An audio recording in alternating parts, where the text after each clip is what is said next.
Polygram TV থেকে বাদ দিয়েছে। এটা আমার নতুন চ্যানেল, আজ থেকে আমি এই চ্যানেলে ব্লগ ভিডিও আপলোড দেবো। So hey guys, welcome back to my YouTube channel. So finally আবারও চলে এসেছি একটা ভিডিও নিয়ে। আর ইদানিং আমরা দেখতে পাচ্ছি যে শফিককে নিয়ে অনেক ইউটিউবার অনেক রকমভাবে ভিডিও করছে। কেউ বলছে শফিক মিথ্যা কথা বলছে, কেউ বলছে শফিক ঠিক কথা বলছে, কেউ বলছে শফিক খারাপ ছেলে, কেউ বলছে ভালো ছেলে। শফিকের বিষয় যে শফিক পল্লীগ্রাম থেকে বার হয়ে এসছে না পল্লীগ্রাম থেকে বার করে দিয়েছে, সবটাই তোমাদের সঙ্গে ক্লিয়ার করব। তো আমাকে পলিগ্রাম টিভি থেকে বাদ দেওয়া হয়নি, কিছু কিছু কারণের জন্য আমি পলিগ্রাম টিভি থেকে চলে এসেছি। মানে ভিডিওটা পোস্ট হওয়ার 10-12 দিন আগে আমি চলে এসেছি পলিগ্রাম টিভিতে। আমি খারাপ বা ভালো আমি নিজেও জানি না। মানুষ যেটা চাবে যে আমি খারাপ তাহলে খারাপ, আর মানুষ যদি বলে আমি ভালো তাহলে ভালো। শুধু আমার একটা ভিডিও পোস্ট হয়েছে বলে আপনারা আমাকে এত খারাপ ভাবছেন। তো আমি আর কিছু বলবো না, আপনারা যেটা ভাববেন সেটাই আপনাদের। আর আপনারা সবাই ভালো থাকবেন, সুস্থ থাকবেন।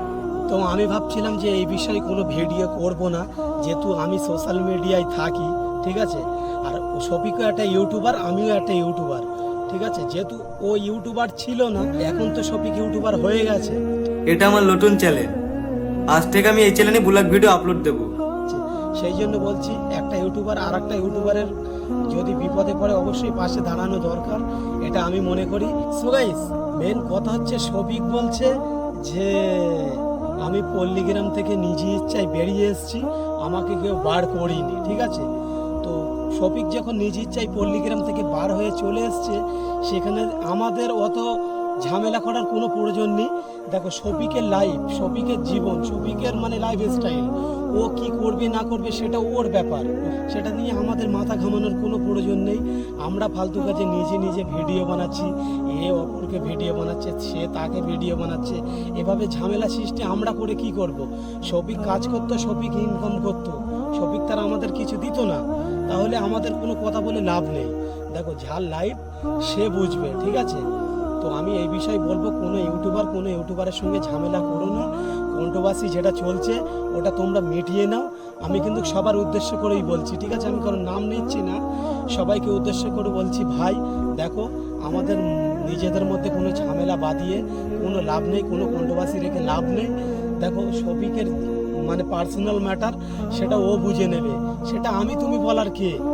ও এক্ষুনি মানে লাইভে এসে বলবে যে আমার লাইফ আমি কি করব না করব সেটা আমি বুঝবো, তোমরা কেন ভিডিও করছো, সেটা যদি বলে তোমরা কোনো উত্তর দিতে পারবে? এই জন্য আমি তোমাদেরকে বলছি, ও লাইভ ও বুঝে নেবে, ঠিক আছে। তোমরা যখন মানে একবার ভিডিও করেছো, তোমরা বলছো আমাদের উপরে স্ক্যাম হচ্ছে, ঠিক আছে। কেউ বলছে স্ক্যাম হচ্ছে না, মিথ্যা কথা বলছে। তো এই জন্য আমি বলছি যে কোনো ঝামেলায় জড়ানোর দরকার নেই। তোমরা যে যার মতন আগে কন্টেন্ট বানাতে সেরকমই কন্টেন্ট বানাও, ঠিক আছে। তার কারণ হচ্ছে ইউটিউব, ফেসবুক যেখানেই যাচ্ছি শুধু তোমাদের ঝামেলা লেগেই আছে, ঠিক আছে। আমি বলবো যে ভাই, আমাদের ঝামেলা করার কোনো প্রয়োজন নেই, এখানে আমাদের কোনো স্বার্থ নেই, কোনো কিচ্ছু নেই। কেন তোমরা ফালতু ফালতু নিজেদের মধ্যে ঝামেলা করছো? তো আমি সবাইকে বলছি, যারাই এরকম মানে কন্ট্রোভার্সি চলছে যাদের মধ্যে, তো তাদের উদ্দেশ্য করেই বলছি, ভাই তোমরা এই ঝামেলাটা মিটিয়ে নাও। তুমি আমার ফ্যামিলি নিয়ে বলবে, আমি তোমার ফ্যামিলি নিয়ে বলবো, এভাবে অনেকটাই মানে ঝামেলা আগিয়ে যাবে। আমরা কিন্তু যে কজনাই ঝামেলা বাঁধাচ্ছি, ঠিক আছে, শফিককে নিয়ে সবাইকে নিয়ে যে কজনাই ঝামেলা হচ্ছে, সবাই কিন্তু আমরা একই ভাই, ঠিক আছে। শফিকের জায়গায় চলে যাবে, তুমি পড়ে থাকবে। আমি তুমি ঝামেলা করছি, আমি তুমি পড়ে থাকবো, শফিক কিন্তু জায়গায় চলে যাবে। শফিকের একটা ফেস ভ্যালু আছে, আমাদের কিছু নেই, ঠিক আছে। হয়তো এই কথাটা বললে অনেকজনে অনেক রকম ভাবতে পারে, 1 বছরের জায়গায় 10 বছর লাগুক, কোনো সমস্যা নেই, সাকসেস একদিন পাবোই। যখন এসছি সোশ্যাল মিডিয়ায়, সাকসেস একদিন পাবোই, হয়তো একটু লেট হচ্ছে। সবুর কা ফল মিঠা হে, এটা সবাই জানে, ঠিক আছে। ওই জন্য বলছি যে শফিকের জায়গায় আছে, ও কিন্তু ইনকাম করে তোমার হাতে 1 টাকাও দেবে না, তুমিও ইনকাম করে তাকে দেবে না। তাহলে কেন মানুষের সঙ্গে ঝামেলা করব? ওর জন্য কেন ঝামেলা করব? আমি তোমার কন্ট্রোভার্সি কেন করব বলো?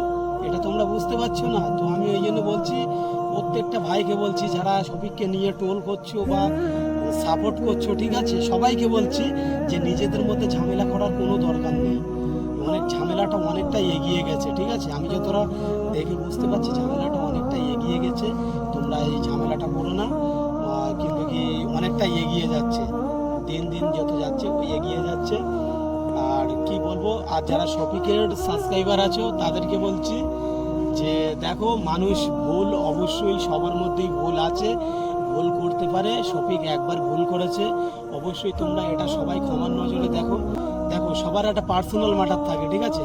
কেউ কিন্তু সাধু নয়, সবার একটা ভুল আছেই, ঠিক আছে? কারুরটা ফাঁস হয়ে যায়, কারুরটা ফাঁস হয় না। দেখবে যারা বড় লোক তারা কোনো অন্যায় করলে না, তারা সেই অন্যায়টা কেউ জানতে পারে না। আর যারা গরিব মানুষ, গরিব ঘর থেকে বিলং করে, তাদের একটা কোনো মানে ভুল ত্রুটি হলে সারা গ্রামের মানুষ জেনে যায়, এটা কিন্তু সঠিক কথা। শফিক হয়তো হ্যাঁ ভুল করেছে, শফিক চরম ভুল করেছে। এর ভিডিও আমার বাড়ির নিজের ফ্যামিলি দেখে, বাচ্চারা দেখে, তাহলে শফিকের এই ভিডিওটা যদি দেখে বাচ্চারা তাহলে কি শিখবে? এটাই তোমাদের, তাই তো? ওই জন্য বলছি, দেখো ভুল মানুষ মাত্রই হয়, তোমরা সবাই ক্ষমা করে দাও শফিককে। আর কি বলবো, তো চলো আমি তোমাদেরকে বলছি তাড়াতাড়ি ঝামেলাটা মিটিয়ে নাও, এই বিষয় নিয়ে আর বেশি বাড়াবাড়ি করো না। তো আর কি বলবো, সবাই ভালো থাকবে, সুস্থ থাকবে। তো গাইস চলো, আমি তো তোমাদেরকে সব কিছুই বললাম, আর শফিক নিজে মুখ দিয়ে কোন কথাটা বলেছে সেটাও তোমাদের কাছে আমি ক্লিয়ার করব আজকেই, ঠিক আছে? তো আজকে পবিত্র ঈদের দিন, এই কারণে আমি আর এই ভিডিওতে বেশি কিছু বলছি না, যেহেতু আজকে দুটো শ্যুট তো অনেকটাই কষ্ট হয়ে গেছে। আর আমার এই ভাই ক্যামেরাম্যান ছিল, যেহেতু শাহানুরেকে মানে আমার ভিডিও যারা দেখে সবাই চেনে শাহানুর। আর এই জায়গাটায় আমরা অনেক ভিডিও বানাতে আসি, জায়গাটা কিন্তু সুন্দর অনেকটাই। আর এখন প্রচণ্ড রোদ, তো এখানে মানে এখানে ভিডিও করতে প্রচণ্ড কষ্ট হচ্ছে, তো এই কারণে। আর সবাইকে বলবো, ভাই দেখো যারাই কন্ট্রোভার্সির মধ্যে আছো সবাইকে বলবো যে ঝামেলাটা মিটিয়ে নাও। দেখো এরম সোশ্যাল মিডিয়ায় যেহেতু আমরা সব একসঙ্গে কাজ করি, ঠিক আছে? যদি আমাদের মধ্যে ঝামেলা হয় তাহলে মানুষ কি বলবে? যে নতুন নতুন ব্লগ করা শুরু করছে তারা কি ভাববে যে ইউটিউব মানেই ঝামেলা, ঠিক আছে? এই জন্য বলছি যে আমাদের জুনিয়র যারা আসছে তাদেরকে আসতে দাও, ওই জন্য বলছি কোনো ঝামেলা করো না। তো চলো আজকের ভিডিওটা এটুকুই। কার কেমন লেগেছে অবশ্যই কিন্তু কমেন্ট করে বলো, আর কার কোনো প্রশ্ন থাকলে সেটাও অবশ্যই কমেন্ট করে বলো। তো চলো আজকের ভিডিওটা এটুকুই। যদি ভালো লাগে অবশ্যই like, comment, share and subscribe করো। আর খুব তাড়াতাড়ি যাচ্ছি মুর্শিদাবাদ, কেন যাচ্ছি তোমরা সবাই বুঝতে পারবে। তো চলো।